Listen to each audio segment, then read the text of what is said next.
آپ جیسے ہی نماز کے لیے کھڑے ہوں گے فوراً شیطان آپ کے دل میں دماغ میں سما جائے گا اور کان میں باتیں کرنی شروع کر دے گا، گمان ڈالے گا، وسوسہ ڈالے گا، فضول باتیں اٹھائے گا، فضول سوال اٹھائے گا، ماضی میں لے جائے گا، غم میں لے جائے گا، مستقبل کی فکر میں لے جائے گا، ایسی باتوں میں الجھائے گا کہ آپ کی نماز میں جو ایک فوکس چاہیے، کنسنٹریشن چاہیے، وہ فوکس نہیں آئے گا۔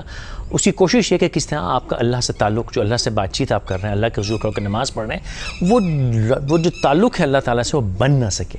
اس طرح ہماری زندگی میں بھی ایسے بہت سے لوگ ملتے ہیں جو آپ کو صحیح کام سے ڈسٹریکٹ کرتے ہیں، اور آج کل ان کے سوشل میڈیا کا زمانہ ہے تو یہاں پہ تو بے پناہ سے لوگ ہیں، پورا ایک گروہ ہے جن کا مقصد یہ ہے کہ جہاں ایک بیٹھک بنا لیں گے، آپ کو دانا ڈالیں گے، بلائیں گے، اور لگے کہ بھائی اسلام کی بات ہو رہی ہے، دین کی بات ہو رہی ہے، مذہب کی بات ہو رہی ہے، اچھائی کی بات ہو رہی ہے، حالانکہ ان کا مقصد صرف یہ ہوتا ہے کہ آپ کے دل میں، آپ کے دماغ میں وہ سوال اٹھانا، وہ بیج ڈالنا جس سے کہ آپ کی فوکس، آپ کا کنسنٹریشن ٹوٹ جائے، تاکہ اللہ سے آپ کا تعلق، آپ کی نماز میں، آپ کے ایمان میں، آپ کے معاملات میں آپ کنفیوز ہو کے رہ جائیں۔ اچھا، اگر ان کے بیچ کوئی ایسا شخص پھنس جائے جو کہ کچھ دین کو سمجھتا ہے، اسلام کو سمجھتا ہے، معاملات کو سمجھتا ہے، تو اس کے گرد یہ گیدڑ، لومڑیوں، لگڑ، بگھوں کی طرح گھیرا ڈال کے بیٹھ جاتے ہیں اور ایک منصف کشتی بن کے بیٹھ جائے گا۔ اس کا کام یہ ہوگا کہ کہنا ارے نہیں بھائی، ارے نہیں بھائی، ایسی بات نہیں کرو، ابھی آرام سے بات کریں، آرام سے بات کریں، لیکن روکے گا کسی کو نہیں۔ چاروں طرف سے اس شیر کے اوپر یہ جلغار کرتے رہیں گے، کبھی یہاں سے حملہ، کبھی یہاں سے ایک فضول سوال، کہیں یہاں سے فضول بحث، اور اس کو الجھائے رکھیں گے تاکہ وہ کسی کے ساتھ بیٹھ کے کوئی اچھی بات نہ کر سکے، اس سے کوئی کام کا سوال نہ کیا جا سکے، کوئی کام کی بات نہ کی جا سکے، اور یہ بیٹھ کے ایک منصف کشتی 12-14 لوگ ارد گرد جمع کر لیے اور وہ یلغار کرتے رہیں گے کس طرح اس کو گرانے کی، کہیں غلطی ہو جائے پکڑ لیں گے، اس سے بحث کریں گے، پھر ارے نہیں ہم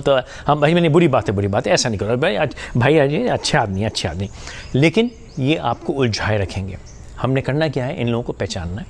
ان سے گریز کرنا ہے، تکرار نہیں کرنی، لڑائی جھگڑا کوئی نہیں ہے، کوئی بحث نہیں ہے، ان سے گریز کیجیے، اپنی محفلوں، اپنی بیٹھکوں میں سے ان کو خارج کیجیے،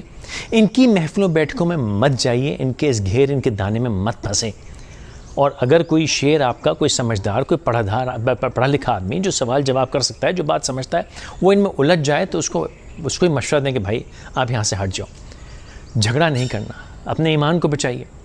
اپنی کنسنٹریشن کو بچائیے، اپنے فوکس کو بچائیے۔ جو لوگ سمجھدار ہوتے ہیں اپنے مذہب کو، اپنے ایمان کو سمجھتے ہیں،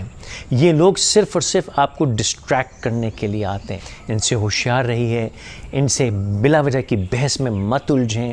ان کے وہ سوال جواب جن کا کوئی مقصد نہیں ہے، ایمان والے سمجھتے ہیں ان سوالوں کے تمام جواب جانتے ہیں، یہ صرف آپ کے دل میں جو ہے نا وہ ایک شک کا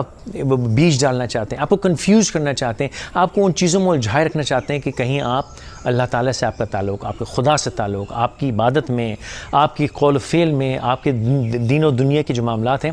اس میں آپ فوکس نہ کر سکیں، اس میں اپنا کام نہ کر سکیں، اپنی تصحیح وہاں نہ کر سکیں، آپ کو فضولیات میں الجھا رکھیں گے۔